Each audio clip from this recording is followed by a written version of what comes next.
Welcome back to another video. We are working on the Scout again today. So I got it pulled in the shop here. I'm going to try to get some work done on this forward link in the front, like we kind of discussed. These upper brackets are too far away from each other, so there's not enough triangulation. So I'm going to go ahead and cut them off. I'm going to extend the top of my truss over and then come down with it so I can pull those to the center. And then I'm going to cut my frame side brackets and move the uppers forward and hopefully up a little bit just to get some more link separation, and then shorten these as well, because these are, if you remember from the video when we set it up, these links are about 5 inches longer than the lowers. So I'm going to go ahead and cut them all to be the same length to get me some better geometry. Hopefully the vehicle will work a little better with that geometry. So let's go ahead and get these cut off and start getting some plates cut for the truss.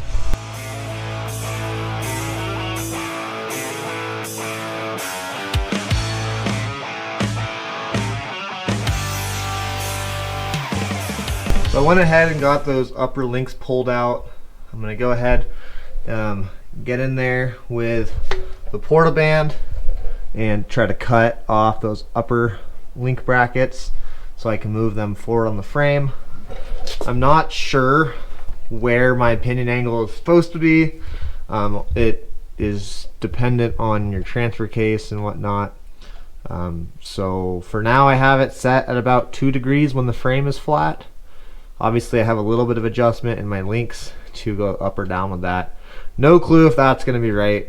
I'm sure someone will leave a comment about why that's wrong or why it's good, but that's where we're at now. So I'm just going to go ahead, cut those upper link brackets off, move them forward. I gotta build my bridge on the truss out a bit, get those link mounts mounted. I'll probably do those first onto the truss because that'll determine where the frame brackets are going to go.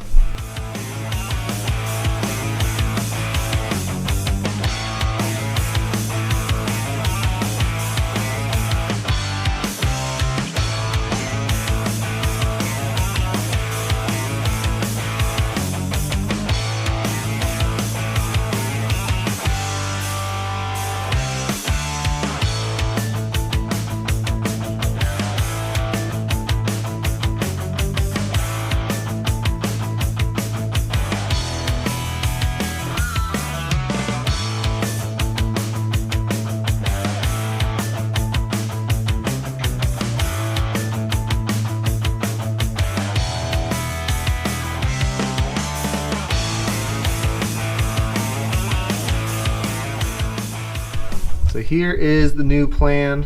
I went ahead, got this top plate cut out, tacked it on there so it's perfectly level the top of my truss, measured, cut out some bottom plates, or some side plates, so one on each side, and then I just cut out this other top plate just to kind of continue. This truss comes down at an angle.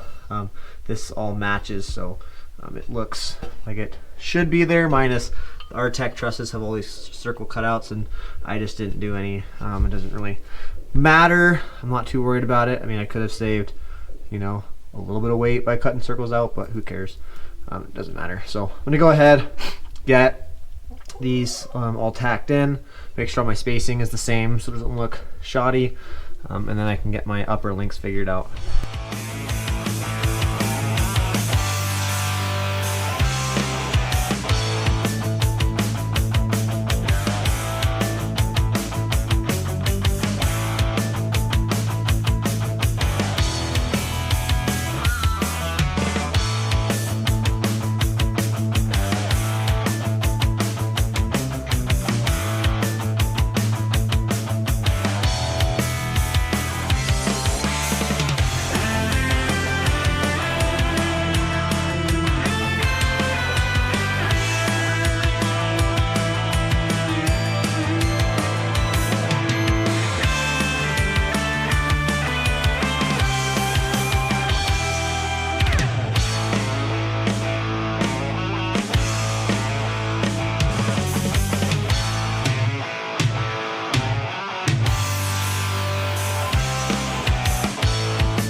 so I went ahead and got that extension all welded in, ready to go.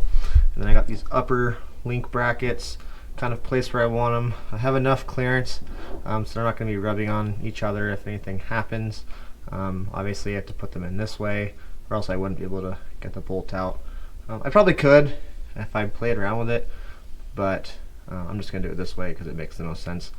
So I'm going to go ahead and tack these in, get my links shortened because they have to be 40 instead of 45, and then I can figure out the frame side brackets. There is the new upper link setup.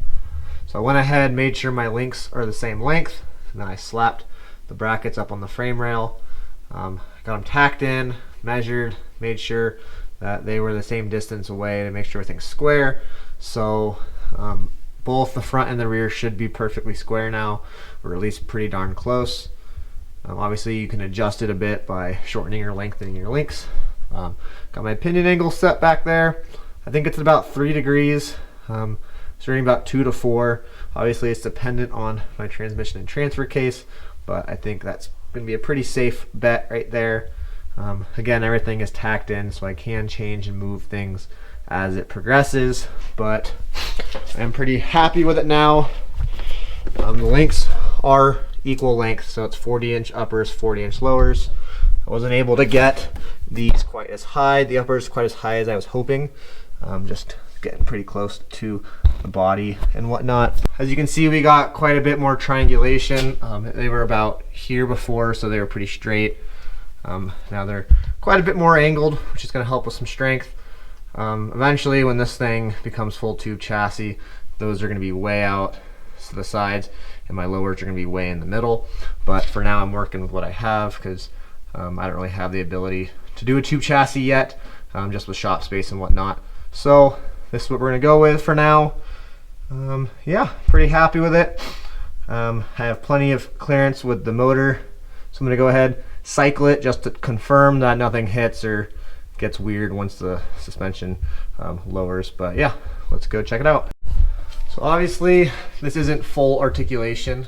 I just kind of wanted to see what it would look like at full bump there. And we have plenty of daylight against the motor and everything else. My drive shaft is probably going to be a concern. So we're going to have to figure that out. Kind of goes straight into that link there. So yeah, we will see what happens with that. Might need to do a 2-piece drive shaft or change the link mounts again. Who knows, but we will see. For now, it's looking good. I'm pretty happy with it. Obviously this is literally pushed up into the frame, so this could be full bump, could not be full bump, who knows, but yeah. So last time I tried to explain this, my math was all messed up, so I'm going to try to take the time now to do it and get it right. Ride height. As it sits now, the center of the axle is 14 inches off the ground.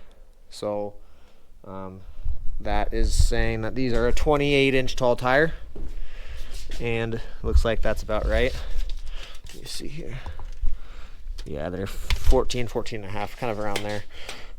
My belly height, as it sits right now, is 18 inches.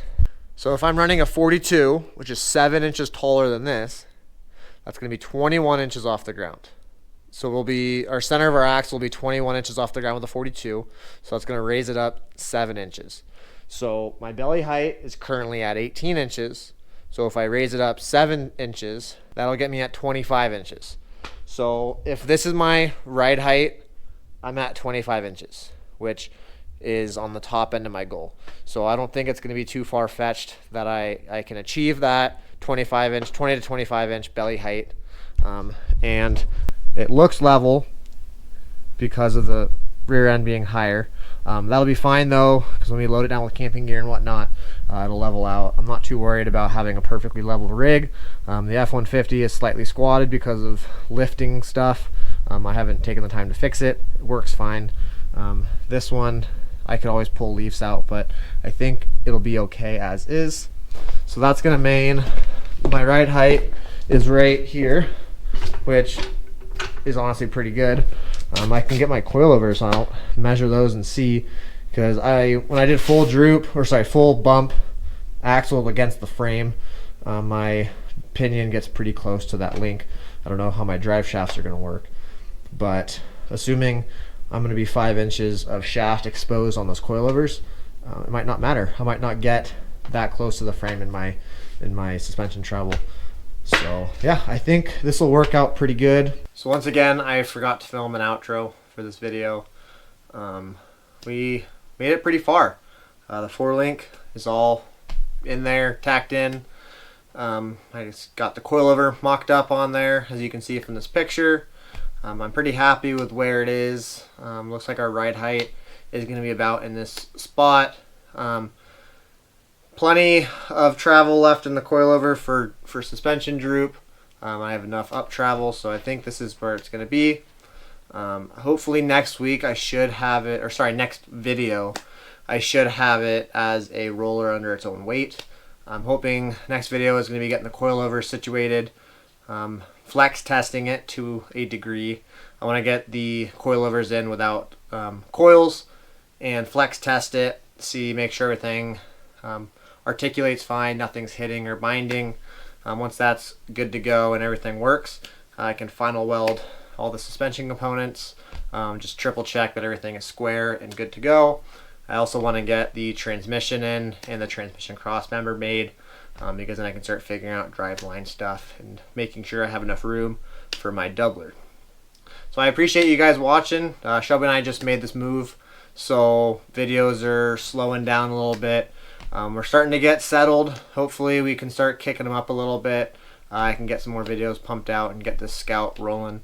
We are trying to save a bit of money right now, just to get our own property and our own house and shop and everything, move on our own and be official adulting stuff. So things are going to be getting a little interesting. I am working at a machine shop right now, specifically in their hydraulic department. So that actually works out pretty good for this build. I'm planning on building my own hydraulic ram for the front steering. I'm also planning on machining my own knuckles and building my own high steer, and building my own hydraulic lines for it. So all of our steering components, for the most part, are going to be homemade. We'll see how that works out. I'm still learning all the machining stuff, but I have a pretty decent grasp on it right now. I'm able to build my own rods and whatnot. I'll put some photos in here of the stuff that we've been working on, but it's been super fun, awesome learning experience, and it should roll over into the off-road pretty good. Hopefully I can probably not save any money, just because I'm going to be putting a bunch of time into these parts, but I think it should be a pretty cool experience being able to build my own parts, and then tell people, yeah, I built these parts. I didn't buy them, I built them. So that should be pretty cool. So stay tuned. Probably won't be filming too much of that process. I'll definitely be taking pictures along the way. I just don't feel comfortable filming in someone else's shop, workspace, especially during business hours. So yeah, but I'll definitely, once we get it all back, I'll show you guys some pictures of the whole process and explain kind of what was what, and we'll see how everything works out. So thanks for watching. There's a lot going on in the future. We have a lot more to do on this Scout. I'm really excited for it, and I hope you guys are as well. So yeah, thank you. We'll catch you in the next one.